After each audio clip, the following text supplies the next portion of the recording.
twafuna obwetwaze bwe twafuna mu 1962 ffe eggwanga lyokka mu Afirika eritakyusanga bukulembeze mu mirembe okuva ku president omugera ku president omulala. So the political question, ekibuzo ky'ebyobufuzi tekinaba kubeera nga kigonjoolwa. Bw'abanga president avuddeeko mu coup d'etat avaako nga abamu ku bannayuganda bagenze mu nsiko kati nga ino gavumenti eriko eyafuna obukulembeze mu 86. N'ekirala ku myaka 62 emyaka 4 kyenkana gabadde ga NRM tulabye nga bannansi bangi abavubuka naddala abasobodde okufuna omukisa ne basoma bagenze mawanga amala okunoonya emirimu bakola obuddu kye bayita modern day slavery. Batutekanga ku mpingo okutwala mu mawanga okukola obuddu kati ffe tunyinyi twetwalayo baana bangi bakomawo wano nga abamu battiddwa abalala ebitundu byabwe by'omubiri nga bijjiddwamu. Ensonga ey'okubiri yeyokubeera nti nno sente nyingi ezibbibwa mu bukulembeze buno obuliwo. IGG yafumiza gya lipooti wiiki eno ewedde ng'alaga nti obuwumbi 25 bubbiwa buli lunaku. Obuwumbi 25 bwe butabalika nga 10 trillion kiba kitegeeza nti social services sente zali badde zigenda mu malwaliro, zali badde zigenda mu masomero, zali badde ziyambako abaana b'abanaku ogenda ku university okusoma tebasobola kufuna mukisa kubanga sente zibbibwa mu abo abayina obuyinza. Tetunnaba kubeera independent. W'otunuulira ebigenda mu maaso mu ggwanga, obutabanguko obugenda mu maaso mu ggwanga, violence ezikolebwa gavumenti mu ggwanga, w'otunuulira amalwaliro gaffe ng'amalwaliro ge tulaba wano agasemba gatekebwa bamatwale naye nga tetunnaba kukula nti agaffe genyini ge tulowooza nti ganaba specialized tugateekako ssente n'ababaka tebasobola kugendayo tebalina independence eyo agendayo kukola mulimu gwabwe gwa ssemateeka okugeza eddwaliro lyawa Lubowa tusobola ffe ng'ababaka ba parliament abaweebwa obuvunaanyizibwa mu ssemateeka w'eggwanga ogenda okulondola ensimbi y'omwonsolo nga naye tusobola kugendayo toyinza kuŋŋamba nti tuli independent. Nga bw'otunuulira ebintu byonna ebyalekebwawo abazungu bitundiddwa okugasa abantu ssekinoomu tosobola kuŋŋamba nti tuli independent.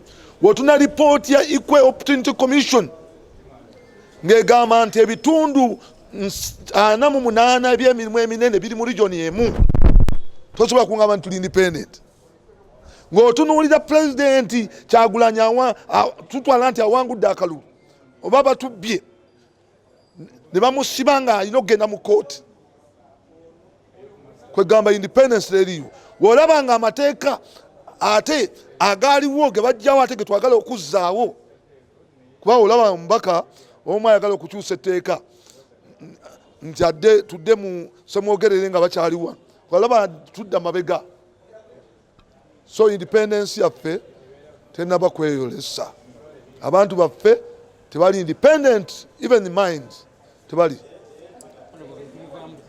Kyasi abaana basomera mu miti, abaana batuula ku biti nga buki obukolo. So the educational sector side is still lacking. Tunula ebyobujjanja ebiri bitya n'ogenda mu ddwaliro buli wogenda nti bakuwandikira eddagala genda ogule mu ddwaliro temuli ddagala. Ago Ameefuga sirowooza nti Ameefuga njogera ebiruma abantu. So n'ogamba nti abantu balina ki bantu baavu. There are no jobs. Ate nga government has the responsibility of providing jobs. Niyo job emirimu tewali. Sa Ameefuga kika kyako bantu baavu. So nze kulwangisa onooza nti tuganyiddwamu nnyo lwakuba nti service tetuzirina, you know. So those are the basics really. Bwe tufuna basics, what you call basics ogamba which had those conditionalities that you'll buy from us, but more and more as we go, the policy, the president has been very clear, no more importation of fully built buses or knock down. Knock down is the bus is really made, but then the pieces are packed in a box and brought here and just screwed together. We have to do the manufacturing. So I need to understand what made Makerere do that, but I want to encourage all government entities buy Kira Motors vehicles, even Parliament. Parliament buys a lot of buses. Buy our buses. Agamwebiri eja Ameefuga ngaffe bannayuganda ekisooka mbayozaweza mwenna kyatteeka nti emyaka twagiwezezza nkaaga mu ebiri bannayuganda mwenna mbayozayoza okuba nga twafuna obwetwaze okuva mu mikono gy'abazungu naye nsaba okubategeeza nti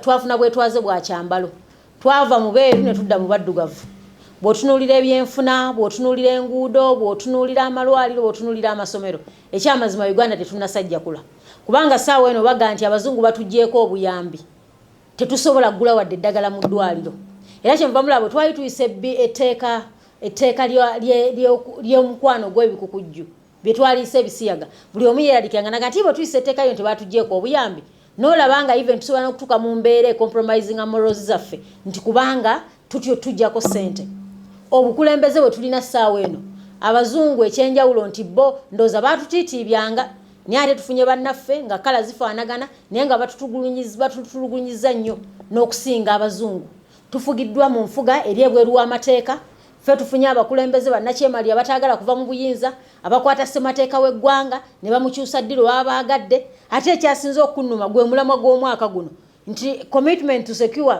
and fortify our destiny tugenda gezaako nnyo okulaba nga tutunuulira okulaba nti gye tulaga wali safe era omuntu oyo atasobola kugaba ddembe naye terimusaanidde kuweebwa bannayuganda nsaba okubategeeza nti eddembe ly'obuntu lirinyiriddwa mu ggwanga lino nti oli bwagamba lwaki obwetwaze tetunaba bufuna nga ffe bannayuganda tufuuse emmomboze mu nsi yaffe abaana baffe baakwatibwa myaka ena tebaleetebwa mu makooti Bolivia Lutaya bali mu makomera myaka ena omwana anaagenda okudda ewaabwe nga baawe baamutwala abaana baamwerabira bakireewo bamukwata kubanga akuuma Kyagulanyi amuwa security president wa Nuupu so embeera eyo nga tufugira bannayuganda ebweru w'amateeka nga abakulembeze twafuuka babbosi ba bannayuganda amaanyi n'obuyinza bw'abantu gwabaggyibwako tosobola kugamba nti tuli mu bwetwaze oba twafuna independence so nsaba omukulembeze w'eggwanga ng'awezezza emyaka 8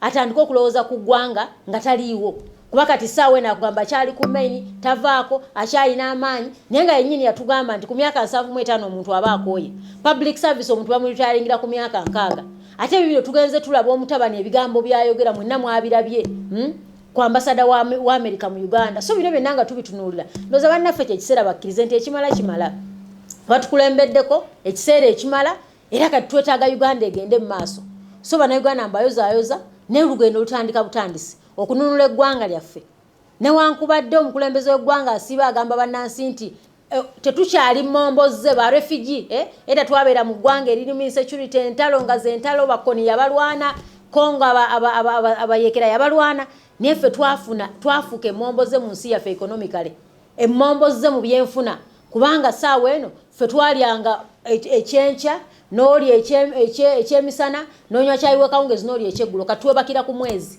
omuntu agenda saa 10 ne mutuli ekibu kimu ng'oteeka okwebaka nga bukyali kuba tosobola ttadooba oba tosobola kuyingiza amasannyalaze mu nnyumba mwalabye ripooti ya census abantu tuwoze tuli bangi obukadde 45 newankubadde baatusedde naye social services access to social services oba obuweereza ku bisookerwako eri bannayuganda ebyenjigiriza ebyobulamu enguudo amasannyalaze ebitundu 25 ku 100 bannayuganda bokka be balina amasannyalaze ga hydro so kiswaza obwetwaze twabufuna mu bigambo naye mu byobuweereza mu byobukulembeze tuyita governance tukyali wansi nnyo kubanga tetunaba kusiima nti tuli mu nfuga y'ebibiina ebyenjawulo era tetunaba kutuukiriza kye bayita demokrasiya enfuga ya demokrasiya so omukulembeze w'eggwanga tumusaba nti bannayuganda tuleme bafuula momboze mu nsi yaabwe n'abaana baffe okuggwera ebweru nga bagenda okunoonya emirimu ogenda okukola emirimu egitabajjaamu they are wasted atenga ekyebbeeyi kye tulina the biggest capital that we have is human ffe ky'obugagga ky'eggwanga niyo omukulembeze w'eggwanga atufudde emmomboze mu nsi yaffe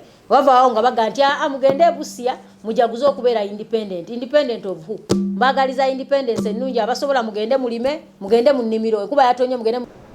Let's interrogate this. What has failed? Is it the ideology that is governing the society? Who are the persons responsible for ideological development? Isn't it supposed to be the academia? Isn't it supposed to be the scholars? Are they therefore shooting themselves that they have failed in generating an ideological orientation that is best suited to address the social problems of Uganda, or the development problems of Uganda, or the political problems of Uganda? So it is us as citizens that must have and bear the responsibility to develop rules, ideologies, and mechanisms